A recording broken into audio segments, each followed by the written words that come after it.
Do you sometimes feel worn out by being needed so much while feeding your baby's milk from your own body? As a lactation supporter, do you see the fear in your clients' eyes when you tell them that nursing on demand is what's best for their milk supply? My guest, Sarah Bivens, has thought deeply about how she can both exclusively breastfeed her babies and ward off the resentment that can come from being so attached to your children. When I began breastfeeding, I was blindsided by how difficult it was. I may have thought I was prepared, but having known only a handful of people who had ever breastfed and only seeing it up close from a couple of them, I had a huge learning curve. Since then, I've become a doula, a lactation consultant, and a childbirth educator.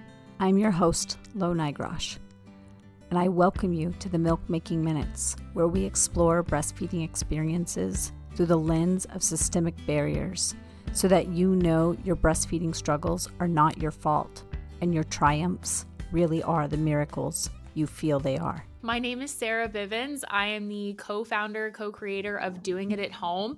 Doing It at Home is a home birth podcast as well as platform and community for home birth parents. And among other hats that I wear, those look like balanced lifestyle coach, wife, mother, friend, all the things. So, we're all out here, I feel like, wearing multiple hats and multitasking and doing our very best. So I'm one of those as well.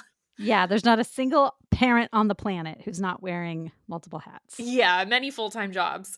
Right. Yeah, exactly. And I know you because back in 2016, really, when I was planning my home birth, I found your podcast, the Doing It at Home podcast. And so I became an avid listener as I was trying to set my own mindset around my home birth. And although we are not a home birth focused podcast here at the Milk Making Minutes, I've still been a big fan over the years, and I wanted to have you come on and talk about what it was like feeding Maya, your oldest. You are Yes. currently expecting your second. I am. I'm Yeah. 32 weeks and we're trucking. Yeah. We're moving along. Yeah, exactly. So you've led so many to kind of find their peace with parenting. I'd like to take you back before you found your own peace and as you were making decisions for your family Yeah. and ask what was your exposure to baby feeding and human milk feeding before it was your turn? Yes. So I guess my exposure to that goes back to my own infancy and my experience with my mother. So my mom birthed three girls unmedicated in the hospital. And so it's interesting that those are our formative experiences and knowledge, depending on how much we know about how we were born and how we were initially raised. And my understanding of that was my mom went the most natural approach that she could, and it wasn't necessarily a big deal. And I say that just meaning for her it just was kind of normal, and I never really got any programming around having a baby vaginally without medication or breastfeeding a baby was anything big or grand or different or anything. It was just the culture of my particular family unit. So to know that she birthed us vaginally and breastfed all of us, I was the longest one that she breastfed, and so that was just something I understood as well, that she went past the year mark with me. And that's just what I thought I would do based on what you kind of see is what you integrate. And I had no other thought than to breastfeed my children if when I did have children. And I wasn't necessarily around breastfeeding women growing up. I didn't see a lot of it or have a lot of exposure to it. My sisters each had one child and didn't breastfeed very long. They did it the first couple of weeks, I think, and then went to bottles and went to formula. So I just kind of saw it like whatever you chose is what you chose. I didn't necessarily have an opinion one way or the other about the different options. I just kind of thought, well, I'm going to go in and breastfeed because that's what you can do.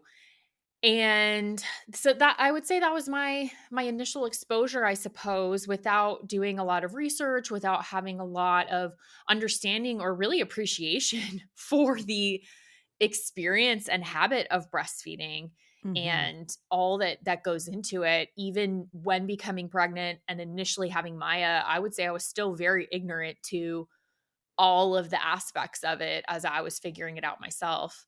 Yeah, and where are you in the birth order in your family of origin? I'm the 3rd, so I'm the 3rd Okay. and final, and there was a big gap between myself and my 2 older sisters. They're 18 months apart, and then I came 12 years later. Oh, So my wow. mom had the experience of being kind of one of the younger, so to speak, moms on the block, and then older, so to speak, moms on the block.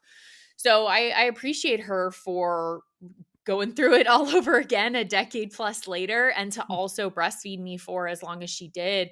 I just really now I can really appreciate that she did that now, having experienced that and having my own extended breastfeeding journey.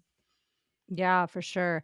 And so when your sisters had that experience of, attempting to feed their babies from their own Mhm. bodies and then switching, did that plant any seeds of doubt for you about the difficulty? Were you close to them at all? I know there's a big age gap, There so is a big age gap, but we are very close. We were very close at the time. I was very involved, particularly in my nephew, my oldest sister, her child in his life. That was the first baby I got to see from being born and watch him grow up. And he's now about to be a 22-year-old man. But it's interesting. I didn't necessarily take that as a discouragement. I just kind of saw that, I guess, in my own context at the time, and what I could understand is that was just their journey and that's what did or did not work for them. But I did see it as a point of stress and anxiety and frustration and physical pain and ardor. I definitely saw it as that for them, but I didn't necessarily take that to be discouraging, thankfully. Maybe that it's just because I was still far away from that being in my own sphere. I was a young teen at the time watching that. And so perhaps it didn't necessarily log versus had I been getting close to becoming pregnant or pregnant myself, it could have potentially had more of an impact. But I just saw it as, dang, that kind of sucks. And whatever yeah, you got to right. do, you got to do. Of course, right, yeah, of course. Hmm. And then once you were planning your own pregnancy and your own birth, did Hmm. you have people around you that you were gathering information about when it came to breastfeeding? Where No. what were your go-to sources of information? I mean, I know that you did a lot of thinking about the birth Hmm. itself. Yes, a lot of my energy was put into birth intention and birth vision, and particularly because we shifted from a hospital birth plan to a home birth plan. It was a big shift in life. It was a big shift in paradigm. There was a lot we were kind of up against as far as family and extended culture and society feedback and response to that and pushback to that. So my focus was the birth. And when I look back, I'm very grateful for how it all unfolded, and, uh, mine is probably not an example to draw from as far as what to do when it comes to breastfeeding prep, because I really did virtually nothing, and I'm sure some people are just, like, shaking their fists hearing that, like, "Why? Why would you do that, or why would you not do that?" I had this blind ignorance that it was just gonna work, and if it didn't work, that I would figure it out, but it really was not at the top of my priorities in terms of thinking about what comes next. And I yeah, you don't know what you don't know, and I'm doing things a little bit differently this time around, but I didn't even really know what a lactation consultant was. I didn't know what tongue ties were, or all the various ways that you could have challenges potentially with breastfeeding. And I guess I'll say too that if I did know all of that, paired with what I was already working on mentally and emotionally and spiritually with having a home birth, that might have been overload for me. The bandwidth that I had at the time, perhaps if I was putting so much of that towards breastfeeding as well, there could have potentially been a rubber breakdown or an overload in my brain. So, You can't do it all, and yeah. here like, there's no judgment here about where somebody decides to put their energy at any Mhm. point in their motherhood journey. You know, you can only do what you can do, and you Yeah. only know what you know, as you mentioned, and, the point of the milk making minutes is just to hear from each person's individual journey and to hear where they think um, the steps that they took were helpful and where Mm, that person thinks the steps that they took were not helpful. And yeah. there's no outside opinion about, what they should have done differently. Your story is your story to tell Right. and yours alone. And and the idea is that there are so many structural barriers in place that make feeding our babies from our own bodies so difficult. Mm, But so many people come to the milk making minutes feeling as if their bodies failed them.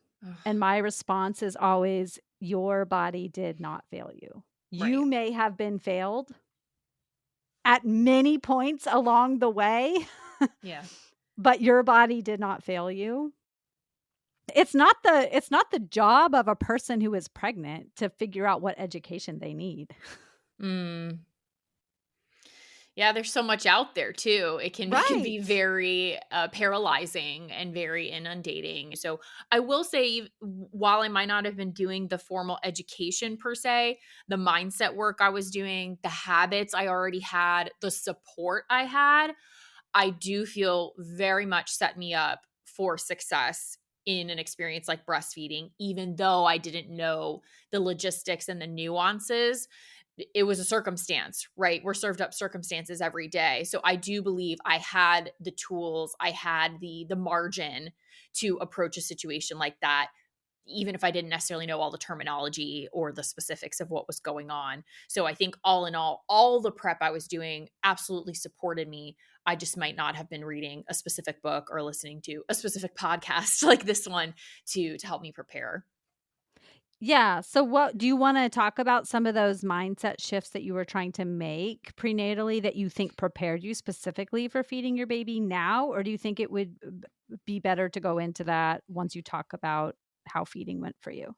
Yeah, I think it can be a little bit of both. So when I look back, I can identify some of those things. And then as we're getting into the specifics of actually being in the throes of breastfeeding, how it served me. But certainly habits like meditation, journaling, having a consistent habit of making time for myself, whatever that looked like, that I had a really nice routine of that established served in an experience like breastfeeding where it can become very easy to sacrifice yourself mind body and soul for the sake of feeding your baby. And so I do think that helped me uh, avoid some of the ledges, so to speak, that can come with an experience like breastfeeding that is mentally taxing at times, emotionally, physically, of course.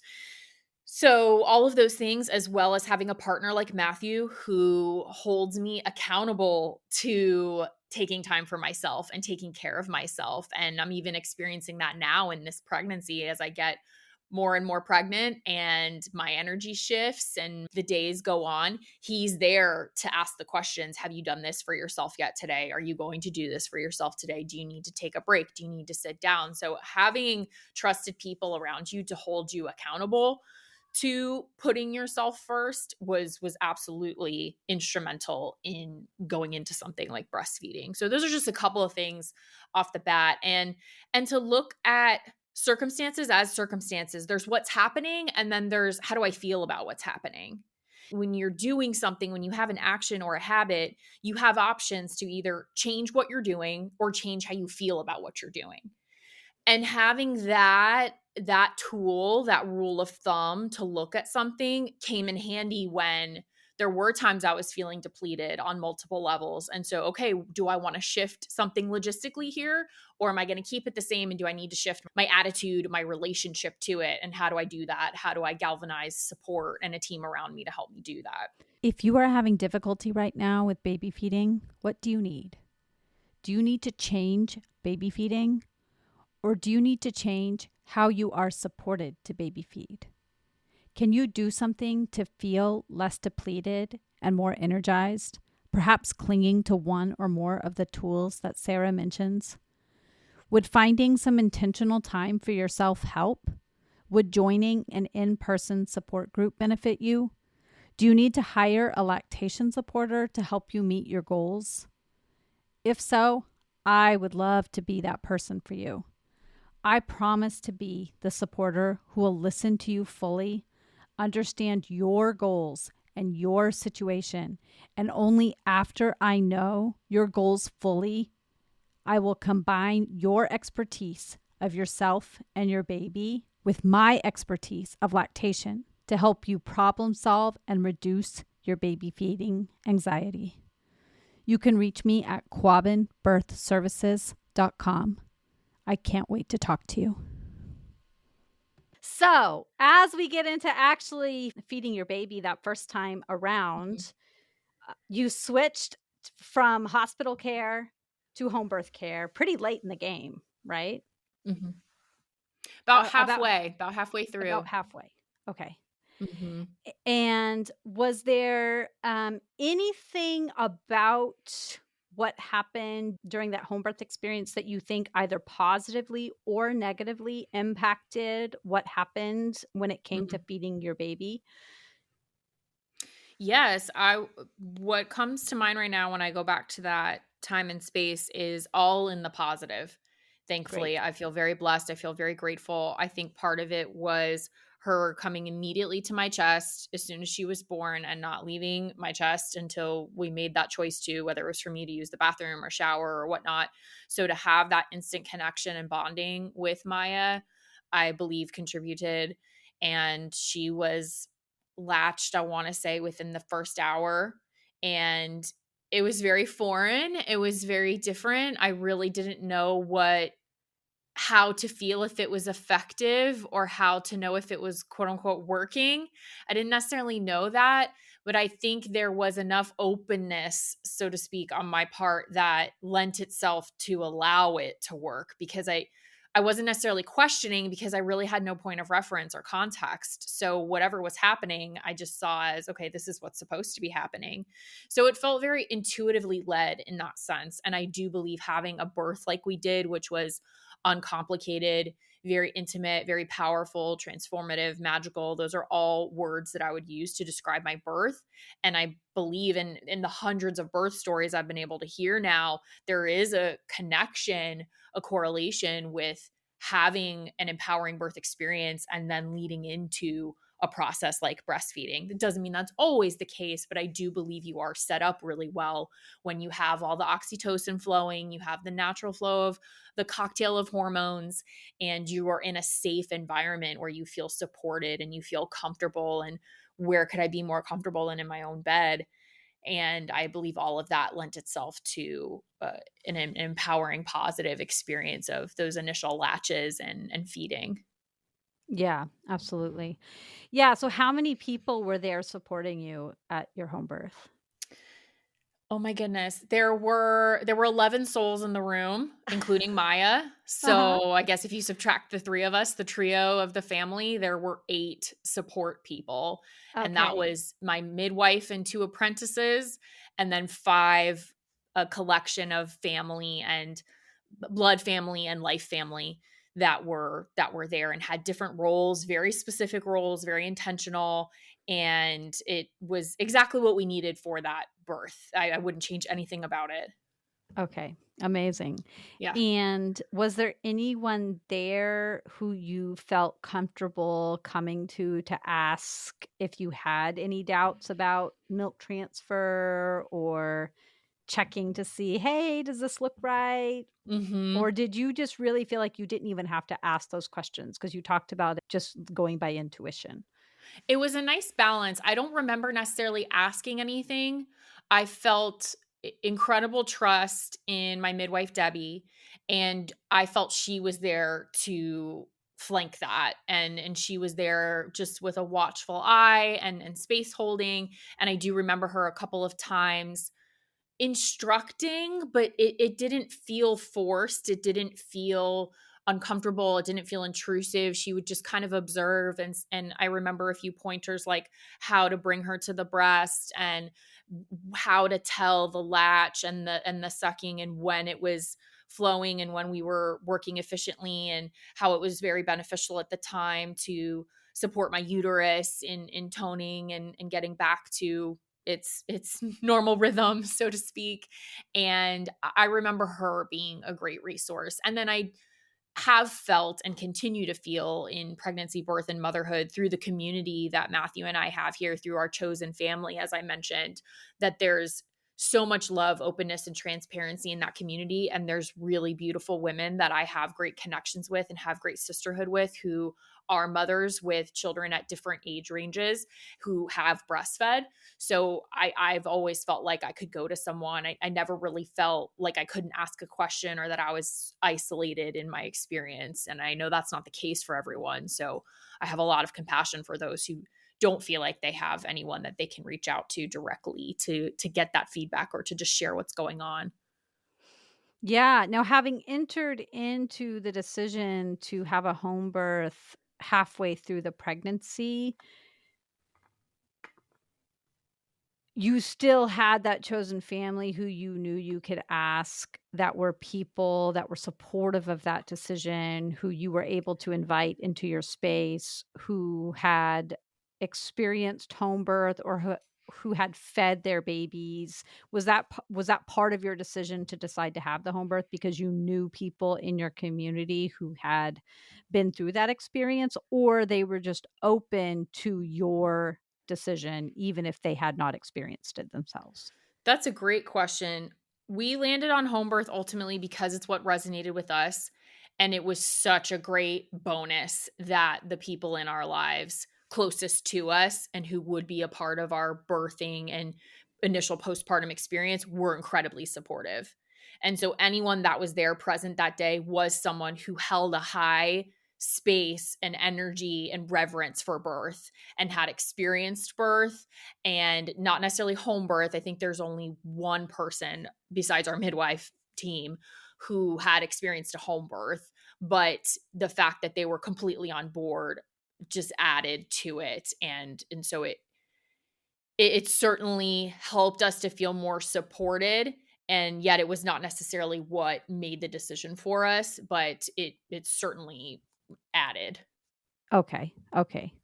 Great. And so you had that initial skin to skin Mhm. time. You weren't necessarily being instructed, but you felt like you had watchful eyes, Mhm. people who were keeping a close eye to make sure both you and baby were safe Mhm. and milk was being transferred, and that you knew that if you did have questions, you could have asked and that you would have received thoughtful responses to those questions. And then, do you remember? I know that Birthland is a little weird when it comes to time, but do you know how long that initial time was where you were snuggled up with baby before there was any weighing or measuring or Mm. any touching of baby from anybody else? It is very foggy, but I do wanna say I know that birthing the placenta, she was still with me. We kept her attached, the cord attached for a while. I wanna say the newborn exam didn't happen for about probably close to an hour, probably no more than an hour, but I was still right there. She was at my feet, and yeah, that's what I can kinda remember, and then I know Matthew held her for a little bit while I could use the restroom, and I wanted to shower off. I tore a little bit, so my midwife sutured me up right there on my bed, so I think at one point there, he was holding Maya, and there was the haze, there was the exhaustion, there was the bliss of it all that kept me in this space of I just had trust and I didn't worry about her or where she was. I knew we were still close. I knew we were still connected. And once everything, all of the housekeeping stuff, so to speak, was done, she was back to my chest and stayed there for pretty much the next couple of days. I want to tell you all about a podcast I've been enjoying. It's called The Lindsay Elmore Show. This podcast is for people who believe they deserve to be healthy. The show has featured many New York Times bestselling authors and authorities in a variety of fields. Topics have included mental wellness, working with our genes, holistic dentistry, how to eat to starve cancer, parasites, chronic disease, and being your own badass advocate, to name a few. Dr. Elmore is a board certified pharmacist on a mission to empower others to make educated choices about their own health. I just listened to the episode with my kids called Smart Animals, Stupid People, and we all enjoyed it together. I also enjoyed the episodes about embracing pain to resolve it and better living with minimalism. Because I know many of my listeners are all about making informed decisions about their own health, I know many of you will appreciate this podcast. Check it out. All right. So you have this initial time. She's with you for a few days. You're feeding throughout this time, off and on. You're at home, snuggly. Mhm. You have these people that are both your blood family and your chosen family who are taking Mhm. care of you throughout these days. Were there any initial pain with breastfeeding or anything that came up in those first days or weeks that made breastfeeding problematic for you? A couple of things that I didn't expect or just kind of caught me off guard and could have edged on problematic. For one thing, I just couldn't believe how big my breasts got. I've always Mm, been a small-chested gal and prayed for boobs as a young teen going into puberty, and then I got them and I didn't know what to do with them. So the engorgement, the leaking, the fact that just everything was wet all the time, like that yeah. was something new and different. And to just I have pictures of myself in the mirror of those initial days, and I'm just like, oh my gosh, and everything's all veiny. And so that is just what, and you're wearing a diaper and you're just doing your best to get by basically, while in the midst of all this bliss and joy. So it's a very interesting physiological thing to go through, to be morphing like that. And so that was just surprising to me, and to be having to wear bras and nipple pads. And it I wanted to not wear a bra, but that was not an option at that point because of Yeah. letdown and just to continuing to leak. So that was kind of annoying, if I could say that. I'm just not a fan of sleeping with a bra. I was hot too. I was going through those postpartum sweats. So I just wanted nothing on me and I just wanted to be free. But then that just meant the pain and the tingles and the discomfort of letdown, and then eventually leaking all over everything. So I remember that not necessarily being a picnic. And I did start to get signs of mastitis in those first couple of weeks. I can't recall exactly where it was, timeline wise, but it wasn't too far in. And I could not recognize the signs at first. So when I started to feel feverish and shivers and kind of the pain, I just thought, "Oh my gosh, I'm dying." I was Mm, I just thought, "I just birthed this baby, I'm this new mom, and I'm dying." That's just where my brain went. I don't know. yeah. I skipped from this could be the flu to just full on, these are my last hours. What do I Oh, do? no. And That's I so started scary. freaking out a little bit and reached out to my midwife, and bless her, she said, "It sounds like you're starting to get some mastitis. Here's what we're going to do." Because she knew and I knew I would like to avoid antibiotics if possible. I've never had a great experience with antibiotics. I almost always end up with a yeast infection afterwards. So I was Mm, not interested in that. And she said, "Okay, let's go to work. This is what you can do. If in 24 hours you're not starting to feel better, we might want to explore the antibiotics." And so I had the biggest motivation ever, and I just went in, and that looked like hydrating like crazy, consuming raw garlic, vitamin C, echinacea, nursing a ton. We just went to the bed, and Matthew was fully supportive. We just nursed all the time, the hot shower, compress, all of that. And within 24 hours I started to feel relief and I started to feel better, and I was thanking all the gods and deities, because that was not pleasant. And I can only imagine if it ramped up just how much more unpleasant that could have become. So that was one thing that could have derailed some stuff. And the last thing that I'll share, and this was not limited to those first couple of weeks, I think this would come back around cyclically, was I did not keep to a schedule. That just didn't really resonate with me as far as this time of feeding, this time of feeding. I essentially breastfed on demand and did for a very long time. And I think that's just what worked best for us, especially once I started to understand more about breastfeeding. My breastfeeding education kind of came on the reactive side of things rather than proactive.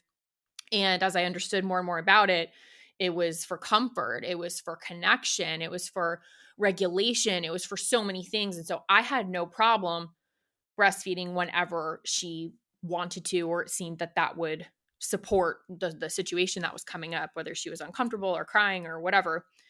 And I did see, and this was something Matthew helped me recognize. At one point, I was looking at if my breasts were the hammer, everything was a nail. So Mm. breastfeeding could just solve anything that was going on. If she was upset in any way, or if I was starting to get anxious because of how she was emoting or how she was expressing, I had just the unclip, if it was a movie montage, you would just see the multiple unclips of the nursing bra or the nursing top, Right. like, okay, here we go again. Here we go again. Here we go again. And I love that I, image. yeah, I can see how when I alluded to that thing of, are you going to change the habit or are you going to change your relationship to it? That was a great opportunity to look at that. Okay, so I'm starting to just use my breasts, use my boobs to solve anything that's going on. Is that the approach I want to take? If it is, how can I have a more healthy relationship to it? Because I can see myself bordering here on resentment and feeling like I'm just a walking milk factory and feeling like I'm giving you everything. What else could you possibly need? I'm literally giving you the nutrients from my body. What else do you want me to do? I could feel myself starting to go down that route. Or are there alternatives? Like, instead of just going to unclip, can Matthew take her outside and go for a walk? Is there something else we can do so that I'm not starting to feel resentful and frustrated, because I Mm. saw how that could impact the connection and that flow of energy literally from me to her. If I'm looking at her while she's nursing and I'm thinking, I'm just exhausted, I can't believe you, little monster, just sucking the life out of me, literally. That I What's the point in doing this then, if that's how I'm going to feel about it? So that was a great opportunity to look at how I felt about everything. And again, that thing of sacrificial martyrdom, not putting yourself first, like just literally putting yourself on the slab to try to make things better. But how better is it really making it? And what are you going to pay for on the back end by choosing to do this now? So that was something that came around, I would say, every couple of months, depending on where she was at, nourishment wise, growth spurt wise, sleep wise, all these things that contributed and factored into when I would find myself hitting that wall of, oh, I don't know if I can do this anymore. I love that. And so many times this comes up a lot when I talk to parents who have toddlers that are nursing, and they really do want to nurse on demand, and they Mm-hmm. want to tune in to their toddler's needs, and they want to be, they want to have that attachment parenting style. And they think that that means that their job is to stop the toddler's crying through Yep. nursing. Yep. And Yep. the thing that I try to help them understand is that our job as parents is not to stop the crying, but to just be there for them through the crying. Yeah. If you want to offer your breast while they're crying and that helps soothe them, great. But like you're saying, if you're feeling resentment while you're offering the breast, Yeah. that's not connection. Right. And it's really hard when we do want to nurse on demand, when we think Mm-hmm. nursing on demand means we have to give in to every demand.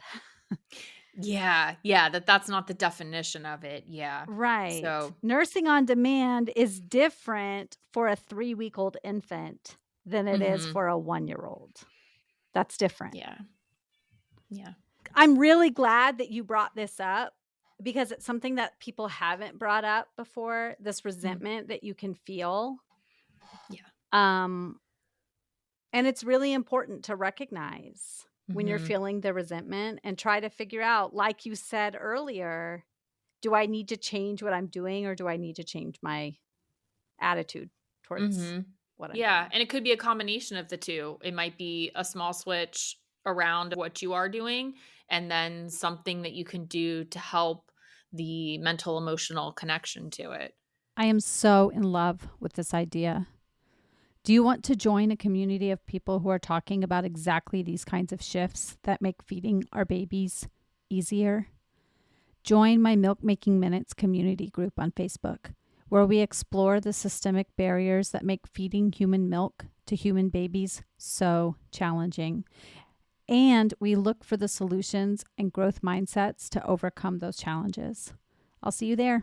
Yeah. So you did mention a couple of shifts that you made. Like you said, you would ask Matthew to take Maya outside Mhm. um, for a moment. Were there any other tools that you used when you would start to feel that cycle of resentment that really helped you?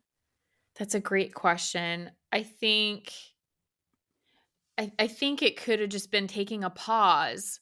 Maybe not necessarily doing anything, but instead of going for the clip and lifting up my shirt or pulling down my shirt, just a pause, like, maybe this isn't exactly what I need to do right this moment. I don't need to just jump for this thing to try to fix what's Mm-hmm. happening. And is there anything that needs to be fixed? Is this just an experience to lean into, and that the crying or whatever it is doesn't have to mean anything, doesn't have to be indicative of a problem or a reflection on me as a mother? How can I find some calm in the storm? How can I take a few deep breaths and just let things be, and then maybe make my choice from there versus this emotionally charged place? So Mm, I think something as simple as that, just take that pause, take 5 to 10 deep breaths, and then see what you want to do. And maybe it's the yeah. same thing, but you're just a little calmer, or maybe you got an idea because of that clarity and letting the dust settle. Yeah. And that learning that when your child is a baby Mhm. can really carry you through for years and years. Yeah. I Yeah, wish I and had learned translate it to when my them. Yeah, Mhm. exactly. Yeah, I wish I had learned it when my first was a baby because it took me many more years, and I'm still learning really, to take Yeah. that pause, Mhm. Yeah, we And, all are. but I didn't know the idea of even taking the pause when my first Yeah. was a baby, and, now, now that I know that idea, if I had learned it when my first was a baby, I would be much further along Mhm. than I am now. Yeah, Yeah. that's a great application to breastfeeding and just realizing I don't have to solve this baby crying necessarily. Yeah. It might not be breast milk that they need. It Right. might not be the comfort of my breasts that they need. It might be something else. And Yeah. maybe it is, but it's okay for me to take the pause. Exactly. Yeah. Yeah. Okay, so you mentioned having the difficulty with mastitis and then this kind of idea of resentment surfacing now and then. Was there anything else that came up for you over the years of you breastfeeding your daughter? I think just as another thread or an extension of the resentment piece was just feeling like I was so physically needed all the time. And that meant I couldn't go anywhere for too long or go too far, and just to feel a little bit of that loss of freedom. And it's something that I'm looking at and analyzing for myself a little bit now, going into having another baby 6 years later, and Mhm. in these past 4-ish years of not breastfeeding, developing this balance and this flow of autonomy that really works for me. And before you're in a situation and it's your reality, it can be difficult to grasp what it's going to be like and how you're going to make it work. Just like Matthew and I talk about all the time, before Maya, we used to just think, what's it going to be like when we have a kid? What do we, all the things. And so now we're in this new version of that. Like, what's it going to be like with two? What's it going to be like with starting all over again? What's it going to be like being needed all the time again? Especially at this stage where Maya is 6 and super self sufficient and does mostly everything for herself, to now go back to square one, so to speak, and be needed for an extended period of time, because it's my personal choice to breastfeed. It's my personal choice to not pump unless necessary, or unless it's like for overflow and to keep for other things like breast milk popsicles, or utilizing on baby acne or cradle cap or things like that. But it's just, that's how I want to do it. And so if that's how I want to do it, how can I start now to create an empowering relationship, to what if it's not like I'm needed and I have no freedom? And what if it's, this is a choice that I'm making and this is part of how it looks like. And there are so many ways it can look. And there are so many ways I can be supported in it. And there's so many ways that as the months go on, I can carve out more and more time for myself and make it work for us to our unique situation. So how can I be putting myself in that mindset versus, oh God, here we go. Yeah, it's so easy to fall into that. hmm And so do you have a plan for that? What are you thinking about for setting yourself up to be more into the mindset of I am choosing this hmm and it's for a short period of time and this is hmm how I'm going to make it work for me. What have you decided to do? I think every day, every choice in the lifestyle and the collection of habits that I have over the past 6 years since becoming a mom are setting me up and supporting me for that. So I believe it's about the consistency and the trust that I've built up in myself to approach new situations or to approach challenging, chronic or acute stressful things. And it's the trust in myself, it's the trust in my team, so to speak, my friends and family and the people around us, that I'm going into this with an open heart, open mind, that breastfeeding is going to be a beautiful, magical experience. I feel so grateful to be able to do it again. We had a 2-year plus conception journey, so I feel incredibly honored to get this opportunity again, and I don't know if I'll do it again after this. So to really soak that up and come back to that and be present to that and have that as a reminder and have gratitude for all of it, for the ebbs and flows. And that's what I'm going into it with. And I know more people now. I know more things now about resources and ways that I can reach out and things to support me and us. And I trust that as the flow goes on and the months go on, that I can experience a whole new level of integration and balance for myself that I just don't see yet right now because I'm not in it, but I absolutely believe it's possible. Awesome. So if someone is listening and they're thinking, "Oh my gosh, how can this person who is this far along in pregnancy be sounding so calm and so integrated and not freaking out about welcoming a second baby into her life?" Where can they go to be finding those mindfulness resources to get that mindset for themselves? Where do you Sure. offer those Yeah. resources for them? So, Doing It at Home is available on all podcast platforms. You can go to our website, which I'm sure you can include the link to. It's diahpodcast.com. And from there, you can find all the stories that we have. And I believe the ethos of what I'm talking about and what I'm striving to example is threaded within all of Doing It at Home, in whether it's myself and Matthew talking solo on the mic, or we're holding space for others and sharing their stories.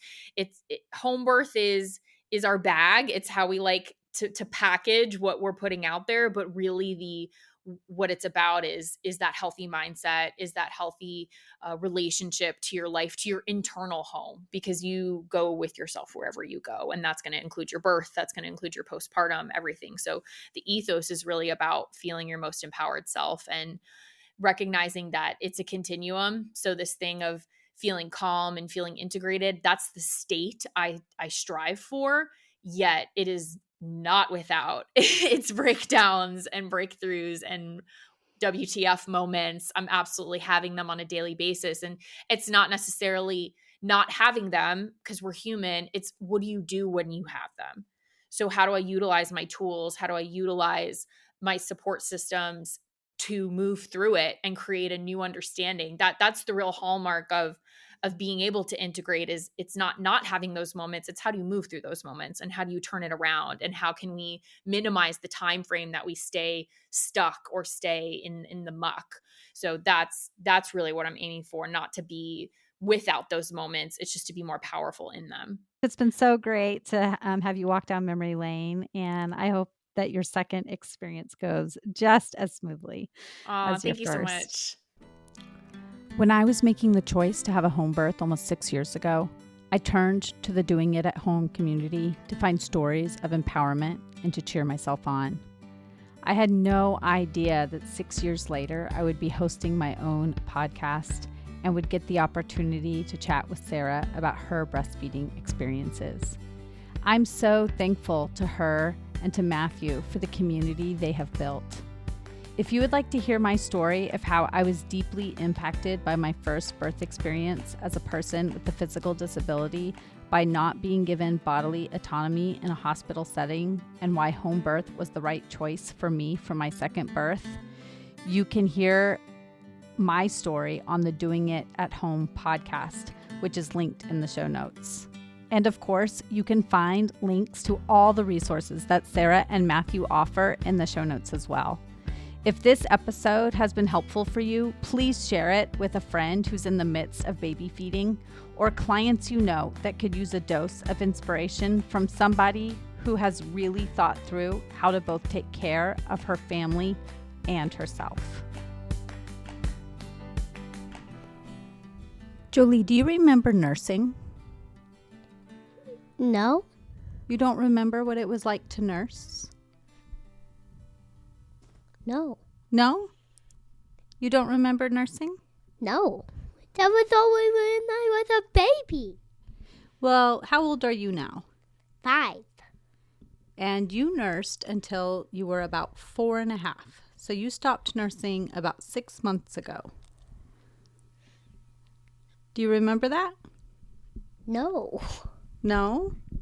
Do you sometimes wish you could still nurse? Yes, but there's not enough milk. There's not enough milk. Yeah. And what does it feel like when I say no when you ask to nurse?